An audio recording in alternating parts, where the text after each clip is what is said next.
Alright, here's my video.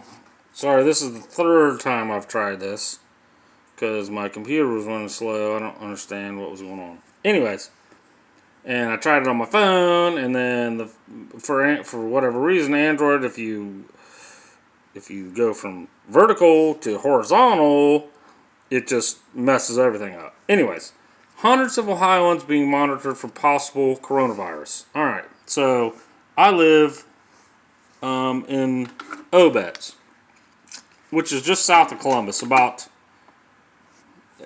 I don't know, it's a stone throw, 10 miles, if that, 5 miles, I don't know.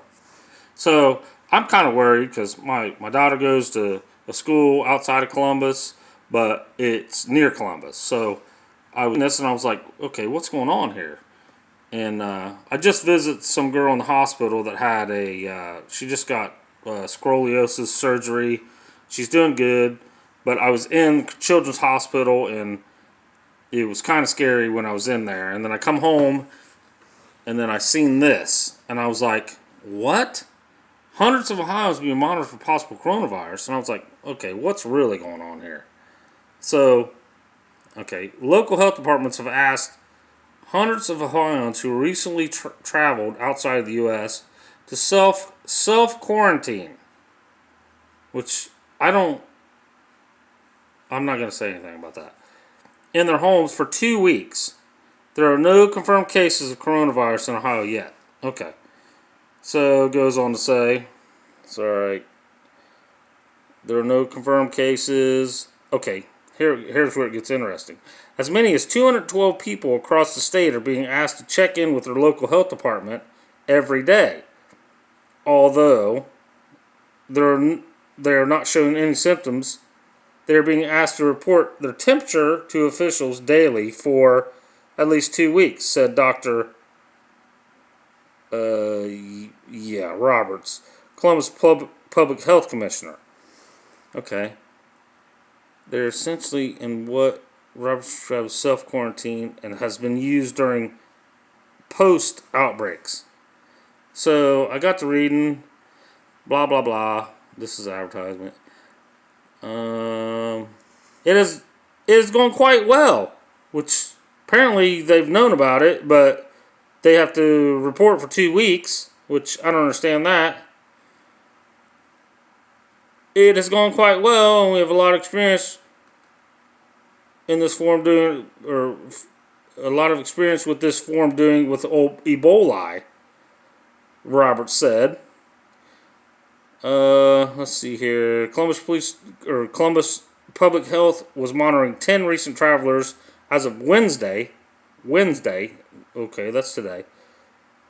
Department says, okay, blah, blah, blah. They said 212 earlier, so now it's only down to 8, which I don't get how they get 212 out of 8, but my math's messed up too. Okay, well, Franklin County Public Health is monitoring 8 people. A spokesperson or spokeswoman. Oh, that's kind of weird. Spokeswoman? Really? Said. I don't know. Whatever. Okay. People still being monitored are asked to stay at home and limit their interactions with anyone who lives with them, Roberts said. This includes using their own restroom and eating without others around. Alright, well, I get it. Okay, well, here's where it really gets fucking shitty. Excuse my French. You can read this. 14 confirms. Go on Columbus Dispatch. This is where it says. Columbus Dispatch. This is where it gets kind of interesting for me because I'm kind of worried about it.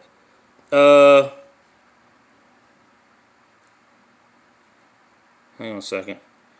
Ohio's waiting test results on one person suspected of having the virus. The state health department has said it will not release the location of suspected cases so far.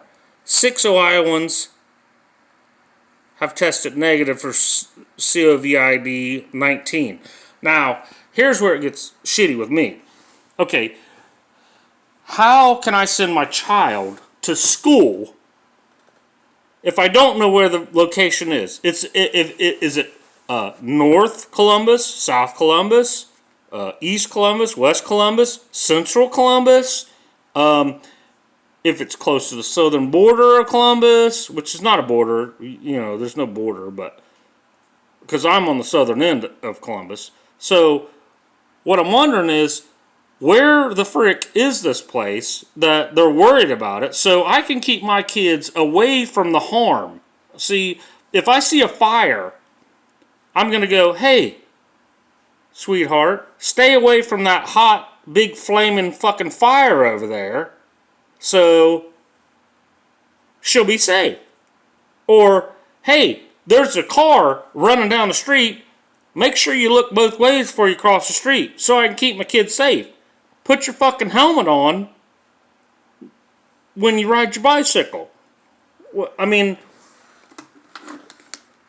this is absolutely ridiculous. Won't give the location. They're supposed to be protecting us, giving us an idea where this shit's going on. Now I come to find out there's 212 cases? Or suspected cases. I mean, I don't get it. Any comments? I don't know. Whatever. Just comment. I'm going to put, I don't know. Hopefully you guys share this so us Ohioans can be more proactive instead of just wait till it gets to us and then be sick and say, hey, we're sick, but don't tell them where it's at. All right. Thanks, guys. Appreciate it.